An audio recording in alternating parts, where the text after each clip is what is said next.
All right, so today is day 4, our last days of sequences and series, and today we're going to focus specifically on geometric sequences and series. So in a geometric sequence, we are dealing with multiplication.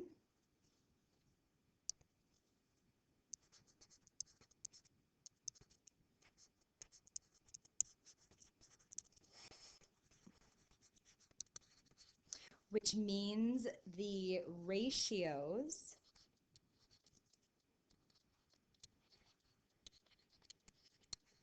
of consecutive terms are the same. So the sequence a sub 1, a sub 2, a sub 3, a sub 4, etc. Is geometric if there is a number r, that's the common ratio, such that if you take the second term divided by the first term, it gives you r. And again, if you take the third term divided by the second term, it also gives you r. This should hopefully sound familiar because we did do this in Math 1 to find your common ratio or to find the b value for an exponential equation.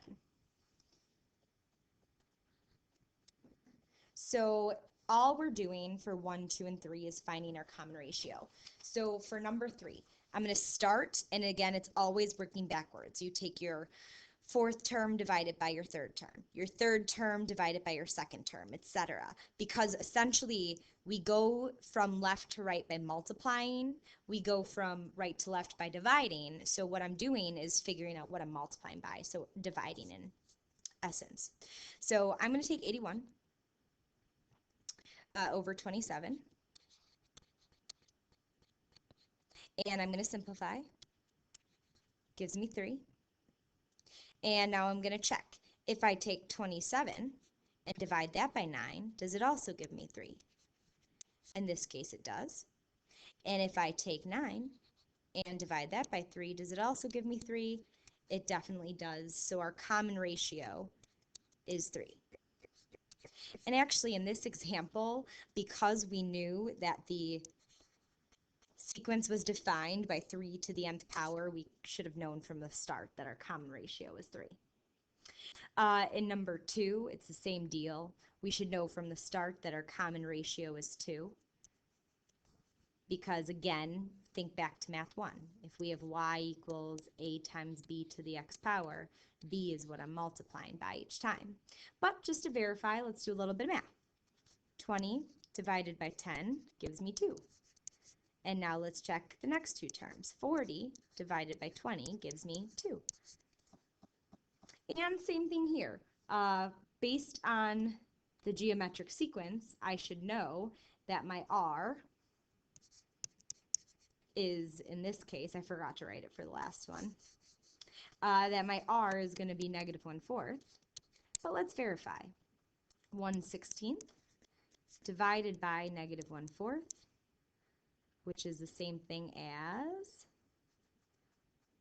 1/16 times negative 4 over 1, or negative 1/4. And we can try that one more time. Negative 1/64 divided by 1/16, but really that's the same thing as negative 1/64 times 16 over 1, which again is negative 1/4. So our common ratio is, in example 3, negative 1/4. So formulas for the nth term of a geometric sequence fits, again, back to Math 1, an exponential equation.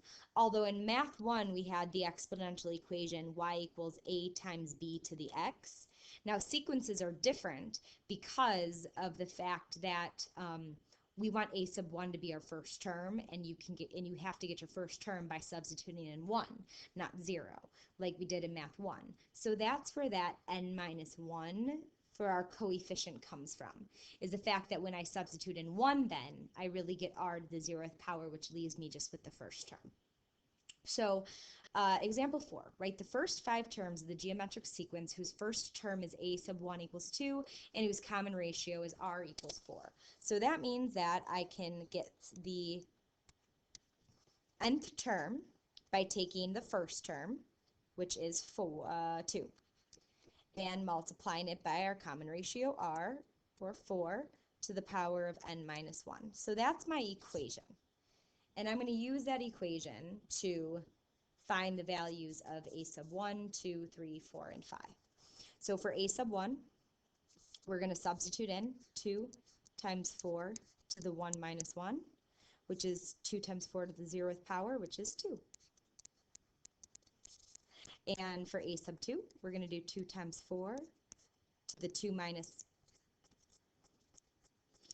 right, pen, to the 2, there we go, minus 1, which is really 2 times 4 to the 1st power, which is 2 times 4, which is 8. And continue.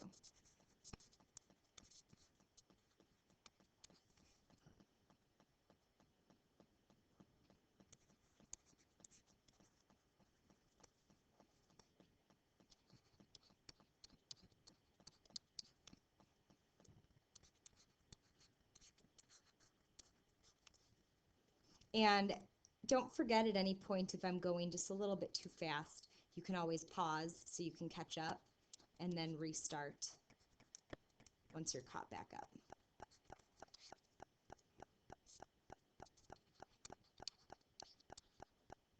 All right, so the first 5 terms are 2, 8, 32, 128, and 512. Example 5, find the 9th term of a geometric sequence whose first term is 4 and whose common ratio is 1/2. So again, we can find the nth term by taking the first term, 4, multiplying it by 1/2 to the power of n minus 1. So to find a sub 9, or the value of the 9th term, I'm going to go ahead and substitute 9 into my equation, which gives us 1/64.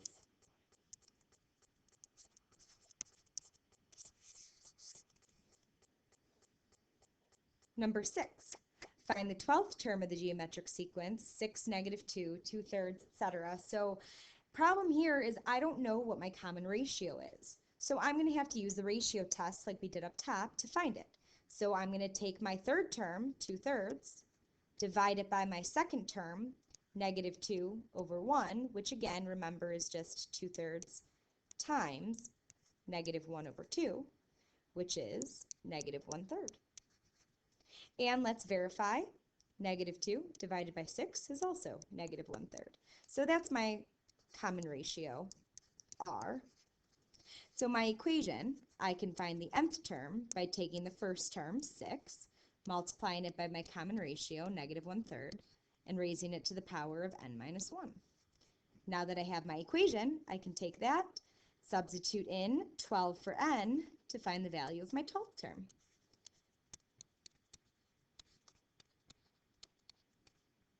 So we get the value of a sub 12, or the 12th term, to be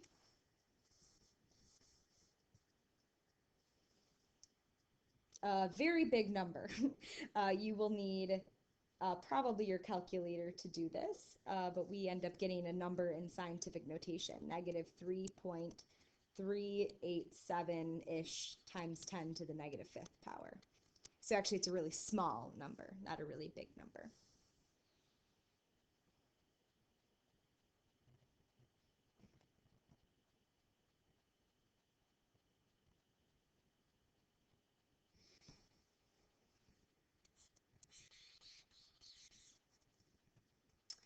Number 7, the second term of a geometric sequence is -18 and the 5th term is 2/5. Find the 6th term. So I can use my formula actually to find not just the first term. We can use more generics. So I can find any term by taking whatever term I want, which was easy when it was the first term, but let's now call it the x term, times r to the power of n, and in our previous ones we did n minus 1, but the reason why we did n minus 1 was because we had our first term here. Since I don't know my first term, you can replace all the ones with x's, and then this is just a generic equation. So if we think about our 2 examples here, this is the value of my second term, and this is the value of my 5th term. So I can say that the value of my fifth term is equal to the value of my second term times r to the n, which is 5, minus 2 power, or 2/3 equals negative 18 times r to the third power, and solve.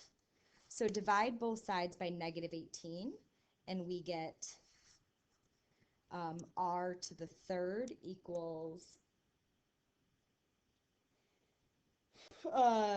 negative 1 over 27. Take the cubed root, and we get r equals negative 1/3. So if we use the equation to find the value of the sixth term, there's kind of two ways. We already know the fifth term, so we can just multiply that by negative 1/3 and find it recursively. Or if you're more comfortable working with formulas, you can also do, our formula. So the value of the sixth term will be negative 18 times r, which we just found, negative 1/3, to the value of, in this case, it'll be 6 minus 2, because I'm looking for now the sixth term. So then we get the value of the sixth term is equal to negative 18 times negative 1/3 to the fourth power, or negative 2/9.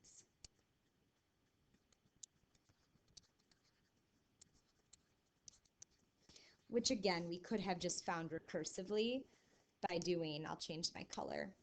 So we could have also done this recursively by doing the value of the fifth term, which was 2/3, times my common ratio to get the value of the sixth term.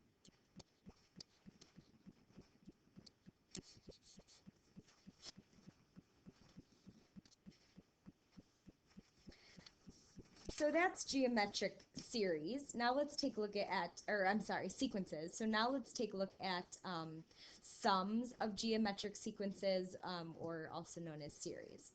So the sums with geometric sequences, the sum of a finite geometric sequence is given by that formula. The sum of an infinite geometric sequence is given by, coincidentally, a sub 1 over 1 minus r.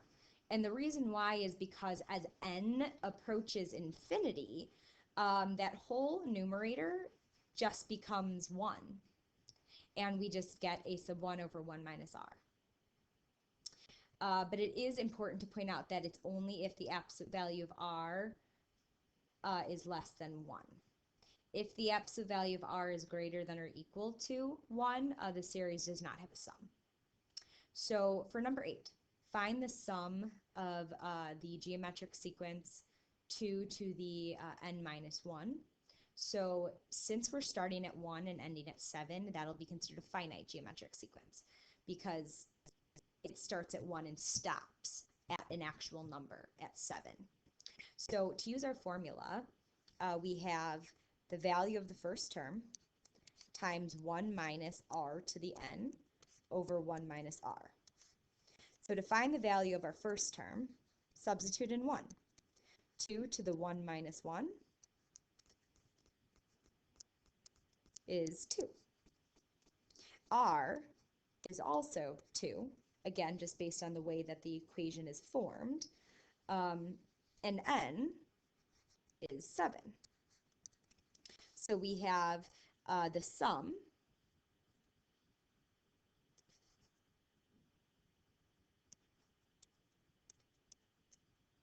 of the first 7 terms is a sub 1, which is 2, times 1 minus r, so 1 minus 2 to the nth power, which is 7, over 1 minus r, so 1 minus 2.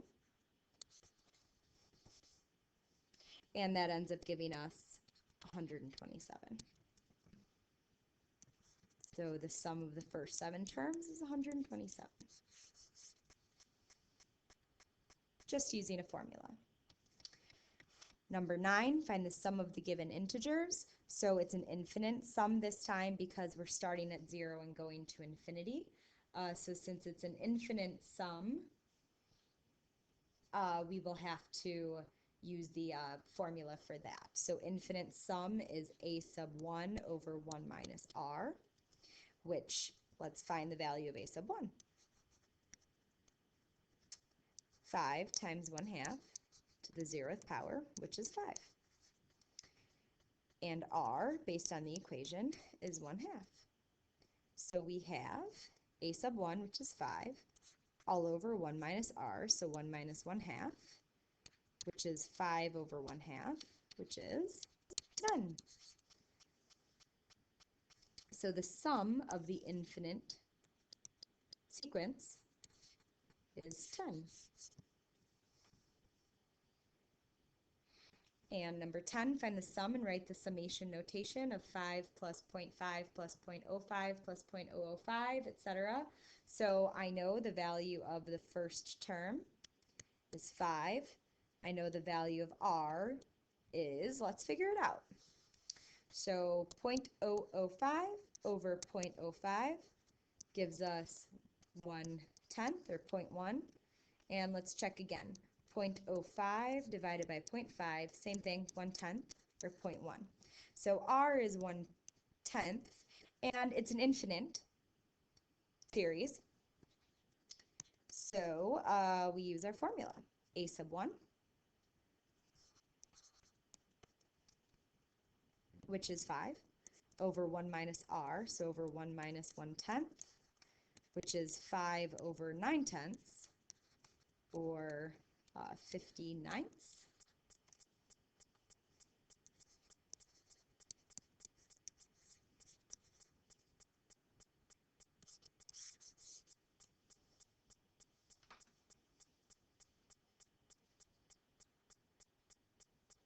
And really quickly, if we think about an application problem, obviously their most applicable is all the exponential formulas.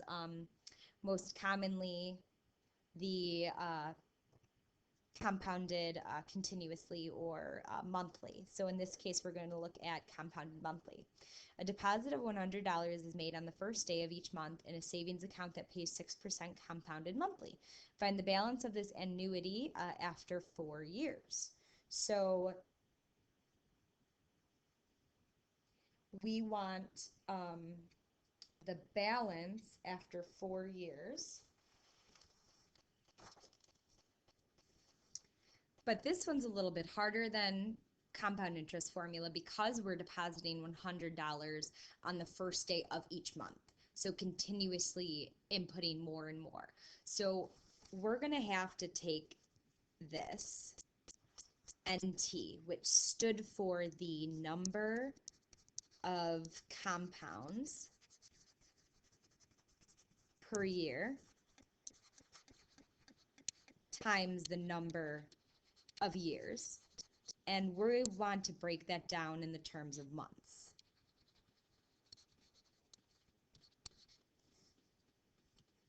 So after the first month, we input in $100. We have, let me redo that. We have 1 plus 0.06, because 6% interest, divided by 12, because compounded monthly, times 12t. But again, I want to look at just 1 month of that. So instead of times 1 over 1 year, I want to look at just 1 month. So I'm going to take that 1 year and divide it by 12 to look at just 1 month snapshot. So I'm not going to actually multiply these together because we're going to need a pattern. So I just simplified. So now let's find after the second month.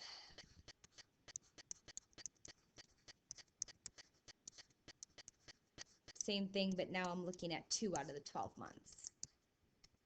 Almost the same exact formula, except now it's 100 times 1.005 to the second power once you simplify. Same thing if I look at it at 3 months.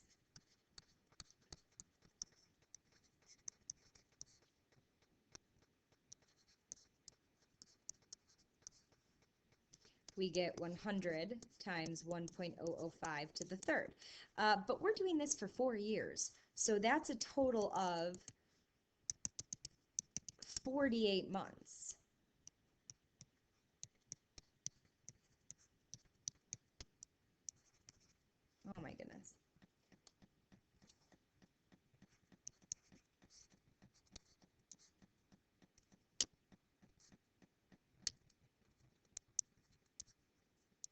48 over 12, which ends up giving us 100 times 1.005 to the power of 48. And I want to find the balance in this annuity, so it's actually going to be the sum of all of the interest earned, over all of that time, but in addition to, the money that I'm putting in. So if I look at this pattern, I notice that this is just a series of a geometric series. So to find the sum, I have the value of my first term, which is 1.05 times 100, or 1005, or 0.5. We have our R, which is 1.005, and we have our N, which is 48, because that's when it's done, after 4 years. So put that into my finite sum. We get a sub 1, 100.5, times 1 minus 1.005. Let me make that clear. 1.005 to the power of 48, all over 1 minus 1.005. Let's type this into our calculators, not doing that by hand, and we get $5,436.83. So our total after the first 4 years, or 48 months, is $5,436.38. Not bad. All right, hopefully between looking at the notes last night and now listening to them one more time, we'll do okay on our homework tonight. Again, we have a review tomorrow in class, which is an additional worksheet to the one I gave you guys on Monday, and then our test will be Friday. You have the rest of the period to work on your homework. When you're finished with your notes, show the substitute so that she knows, and I will see you guys all next week.